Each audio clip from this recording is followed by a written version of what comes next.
حضرت غوث اعظم رضی اللہ تعالیٰ عنہ سے کسی نے کہا تھا سب سے زیادہ پریشان کون ہوتا ہے؟ اور اس کی حضور بدگمان آدمی زیادہ پریشان ہوتا ہے، جس کا گمان برا ہو جاتا ہے نا، برا سوچتا ہے، وہ سب سے پریشان ہوتا ہے۔ تو پھر لوگوں نے پوچھا حضور بدگمان کون ہوتا ہے؟ تو حضرت غوث اعظم فرمانے لگے بدگمان وہ ہوتا ہے جو برے لوگوں کی صحبت میں بیٹھتا ہے۔ برے لوگوں کی صحبت بندے کے گمان کو برا رکھتی ہے، سوچوں کو۔ اچھے لوگوں کے پاس بیٹھیں گے سوچیں مثبت ہوں گی، اچھی ہوں گی۔ پھر حضرت غوث اعظم رضی اللہ تعالیٰ عنہ سے لوگوں نے پوچھا حضور عالم کون ہوتا ہے؟ تو فرمانے لگے جو اللہ رسول کی فرما برداری کرے۔ جاہل کون ہوتا ہے؟ فرمایا جو رب رسول کی نافرمانی کرے۔ زیادہ باتیں کرنے، زیادہ لمبی تقریریں کرنے والا عالم، فرما بردار ہو تو عالم۔ پھر حضرت غوث اعظم رضی اللہ تعالیٰ عنہ سے کسی نے کہا حضور تنگ دستی کس بندے پر آتی ہے؟ چلتے چلتے کاروبار ٹھنڈے ہو جاتے ہیں، بہت زیادہ مال ہوتا ہے، پھر انسان محتاجی میں آ جاتا ہے، محتاجی کس پر آتی ہے؟ تو حضور غوث اعظم فرمانے لگے جس کو تنہا کھانے کی عادت پڑے وہ محتاج ہوتا ہے، اور جو بانٹ کر کھاتا رہے اللہ تعالیٰ اس کے رزق میں وسعت پیدا فرما دیتا۔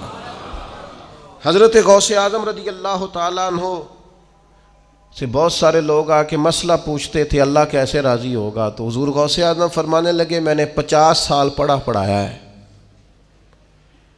سب سے جلدی رب تب راضی ہوتا ہے جب کسی بھوکے کو کھانا کھلایا جائے، اللہ فٹافٹ جلدی راضی ہو جاتا ہے۔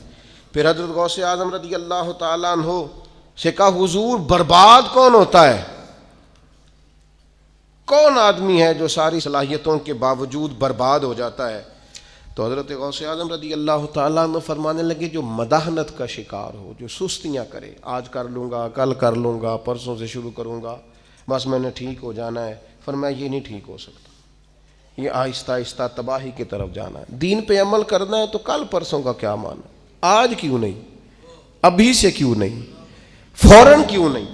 فرمایا کرتے تھے یہ چیز انسان کو کمزور کر دیتی ہے۔ پھر حضرت غوث اعظم رضی اللہ تعالیٰ عنہ سے کسی نے کہا کہ حضور انسان ٹھیک ٹھیک کیسے چل سکتا ہے، ڈپریشن بھی نہ ہو، انزائٹی بھی نہ ہو، سفر بھی ٹھیک ٹھیک کرے، مطمئن وقت گزارے؟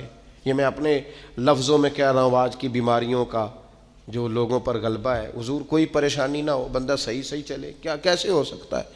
تو غوث اعظم فرمانے لگے دو سواریاں ہیں کبھی چھوڑے نہ، ایک صبر کی سواری، ایک شکر کی سواری۔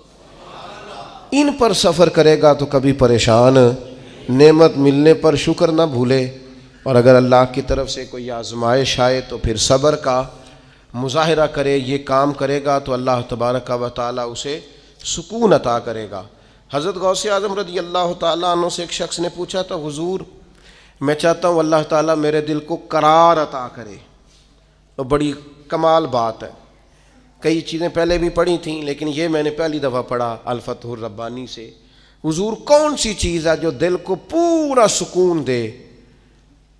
تو حضرت غوث اعظم فرمانے لگے اپنے ذاتی دشمنوں کے لیے ہدایت کی دعا مانگا کر، اللہ تیرے دل کو سکون عطا فرمائے گا۔